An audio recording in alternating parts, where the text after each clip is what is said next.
नमस्कार। नमस्कार। आज हम भारतीय राज्य व्यवस्था के एक बहुत ही महत्वपूर्ण विषय पर विस्तार से चर्चा करेंगे। जी। अंतर्राज्यीय संबंध यानी भारतीय संघवाद में सहयोग और समन्वय की व्यवस्था। बिल्कुल।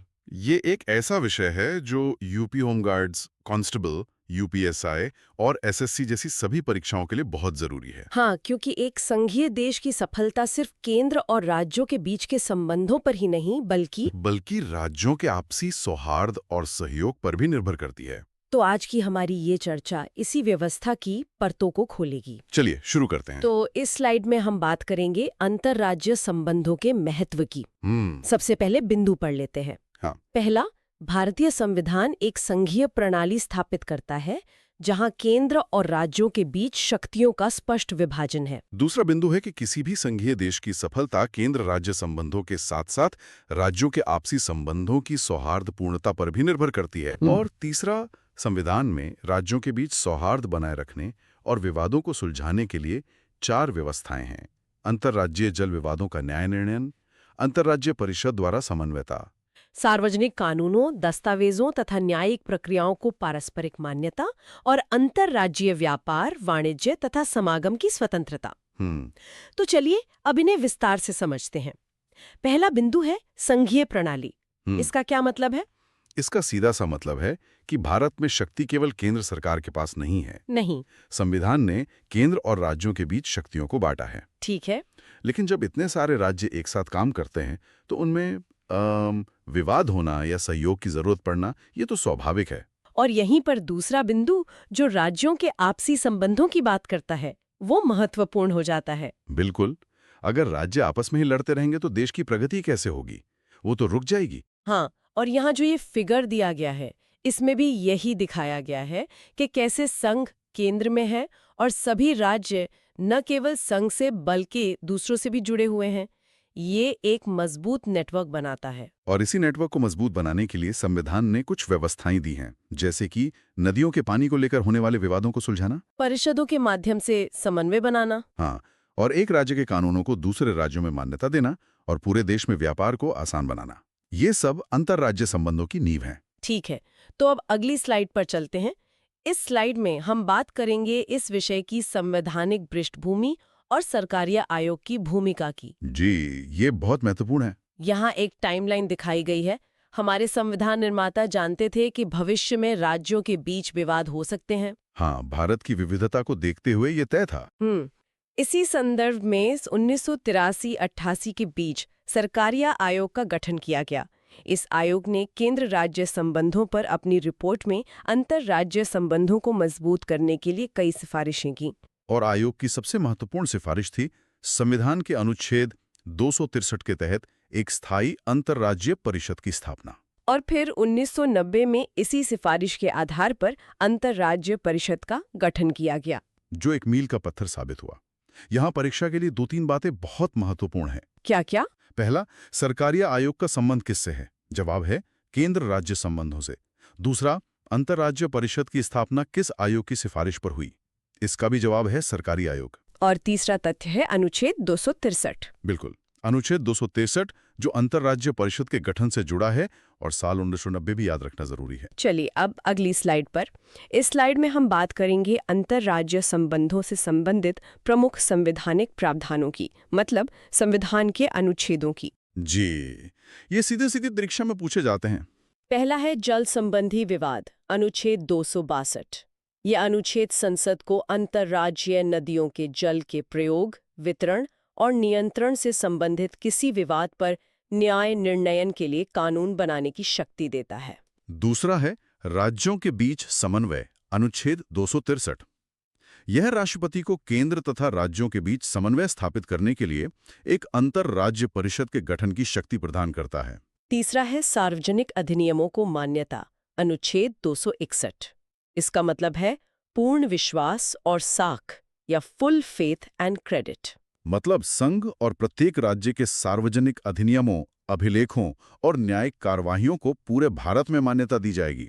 और चौथा है व्यापार वाणिज्य की स्वतंत्रता, अनुच्छेद 301 से 307, जो कि भाग 13 में है। तो अब इन चारों को सरल भाषा में समझते हैं। अनुच्छेद 262 ये संसद को जल विवाद सुलझाने के लिए कानून बनाने का अधिकार देता है। इसी के तहत जल विवाद न्यायाधिकरण मतलब ट्रिब्यूनल्स बनाए जाते हैं। और अनुच्छेद 261 का मतलब ये हुआ कि अगर उत्तर प्रदेश की किसी अदालत ने कोई फैसला दिया है तो उसे मध्य प्रदेश में भी मान्यता मिलेगी। बिल्कुल।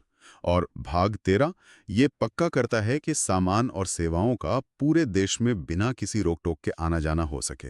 ठीक है, अब इस स्लाइड में हम बात करेंगे कुछ महत्वपूर्ण शब्दावली की जो इस विषय को समझने के लिए जरूरी हैं। हाँ, ये टर्म्स बहुत कंफ्यूज करते हैं कभी-कभी। पहला है अंतर्राज्य परिषद, इंटरस्टेट काउंसिल।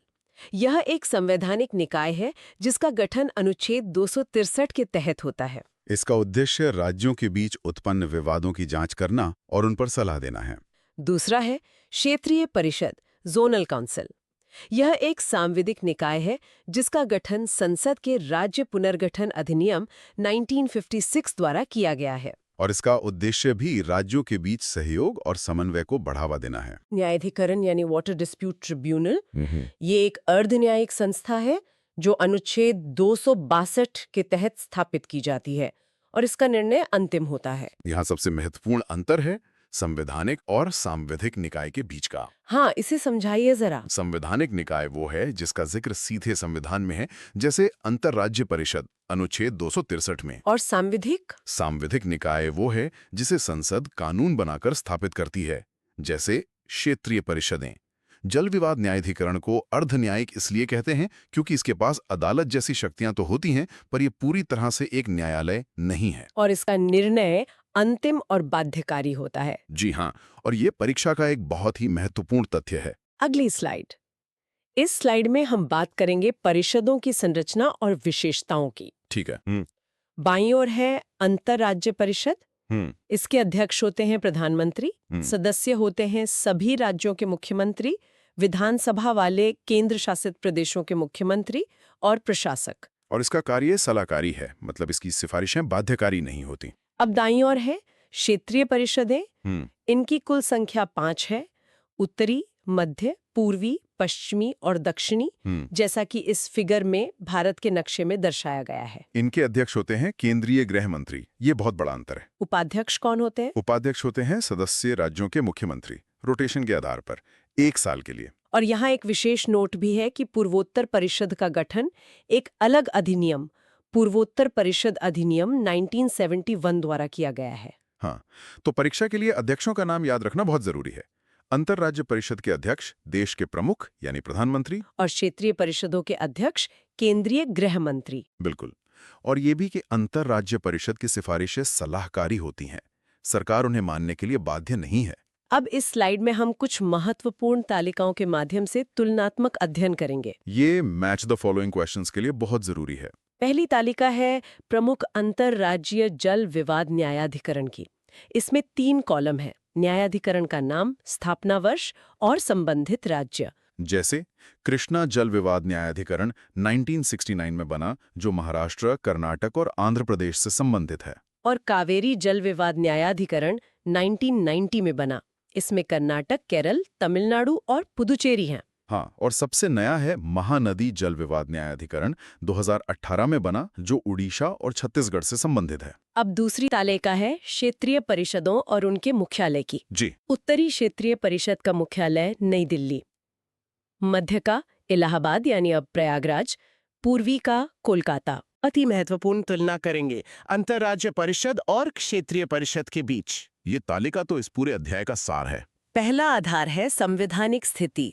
अंतर्राज्य परिषद एक संवैधानिक निकाय है, अनुच्छेद 263, जबकि क्षेत्रीय परिषद एक संविधिक निकाय है। हाँ, संसद के अधिनियम 1956 द्वारा। दूसरा आधार है अध्यक्ष।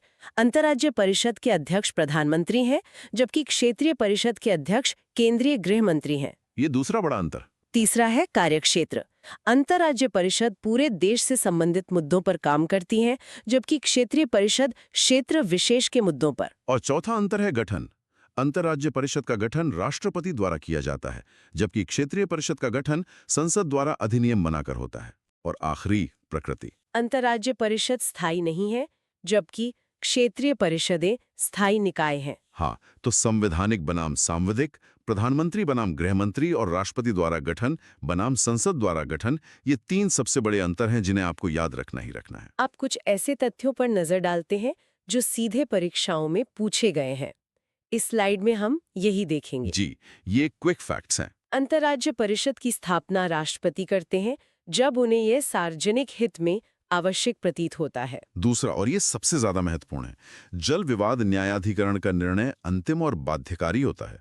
इसके निर्णय को किसी भी न्यायालय, सुप्रीम कोर्ट सहित में चुनौती नहीं दी जा सकती। अच्छा, सुप्रीम कोर्ट में भी नहीं? नहीं, संसद द्वारा बनाया गया कानून ही इस मामले में सर्वोच्च है। ये कई बार पूछा गया है। ठीक है।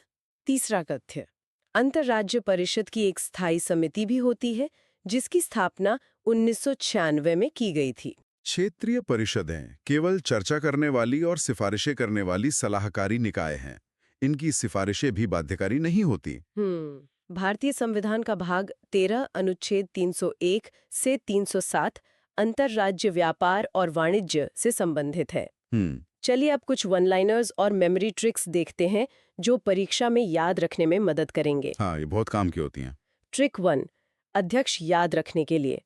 पूरे देश की परिषद यानी अंतर्राज्य परिषद के मुखिया देश के प्रमुख पीएम होंगे। और घर यानी गृह के मामलों को देखने वाले गृह मंत्री क्षेत्रों यानी क्षेत्रीय परिषद के मामलों को देखेंगे। वाह।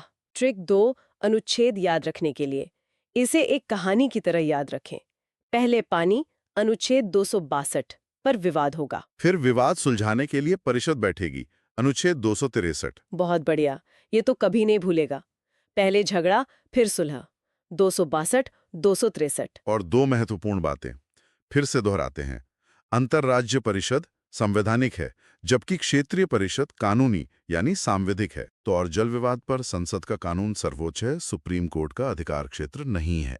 तो अब इस आखिरी स्लाइड में हम एक त्वरित पुनरीक्षण और निष्कर्ष देखेंगे। जी, एक क्विक रिकैप कर लेते हैं। अनुच्छेद 262, संसद द्वारा न्यायाधिकरण और निर्णय अंतिम। अनुच्छेद 263, संवैधानिक, राष्ट्रपति द्वारा गठन, पीएम अध्यक्ष और सलाहकारी। अधिनियम 1956, सांविधिक, 5 परिषदें, गृह मंत्री अध्यक्ष और समन्वयकारी। इसके लिए एक अलग अधिनियम है 1971 का। भाग 13 अनुच्छेद 301 के तहत पूरे भारत में अबाध व्यापार। और प्रमुख सिफारिश सरकारी आयोग की अंतर्राज्य परिषद के लिए। बहुत अच्छे से सब कुछ रिवाइज हो गया। और अंत में निष्कर्ष ये है कि ये सभी संस्थाएं भारत के सहकारी संघवाद, कोऑपरेटिव फेडरलिज्म की आधारशिला हैं। ये न केवल विवादों को सुलझाती हैं, बल्कि राज्यों के बीच सहयोग को भी बढ़ावा देती हैं। तो परीक्षा के लिए आपकी रणनीति क्या होनी चाहिए? रणनीति सीधी है, अनुच्छेद 262, 263, 261, 301 और भाग 13 को कंठस्थ करें। विभिन्न परिषदों के अध्यक्ष यानी पीएम बनाम गृह मंत्री के बीच का अंतर स्पष्ट रखें। संवैधानिक बनाम सांविधिक निकाय की अवधारणा को अच्छी तरह समझें। और प्रमुख जल विवाद न्यायाधिकरणों और उनसे संबंधित राज्यों की सूची पर एक नजर जरूर रखें। तो आज की चर्चा से ये तो साफ है कि ये विषय कितना महत्वपूर्ण है। परीक्षा में इस विषय से प्रश्न कैसे बन सकते हैं? हाँ, कुछ उदाहरण दीजिए। पहला, एक सीधा सवाल आ सकता है, निम्नलिखित में से कौन क्षेत्रीय परिषदों की अध्यक्षता करता है? विकल्प होंगे प्रधानमंत्री, राष्ट्रपति, गृह मंत्री, वित्त मंत्री। और सही उत्तर होगा गृह मंत्री। बिल्कुल। दूसरा, एक तथ्यात्मक प्रश्न हो सकता है, कावेरी जल विवाद न्यायाधिकरण किन राज्यों से संबंधित है? या फिर एक कथन वाला प्रश्न, जैसे अंतर्राज्य परिषद एक संवैधानिक निकाय है, ये कथन सही है या गलत? और उत्तर होगा सही। एकदम सही। तो आज की चर्चा को समाप्त करते हुए हम एक विचार छोड़ जाते हैं। संविधान में इन औपचारिक संस्थाओं का प्रावधान तो है ही, पर क्या राज्यों के बीच सहयोग बढ़ाने के लिए कुछ अनौपचारिक तरीके भी हैं जो हमारे संघवाद को और मजबूत करते हैं? बहुत अच्छा सवाल है। इस पर विचार कीजिएगा।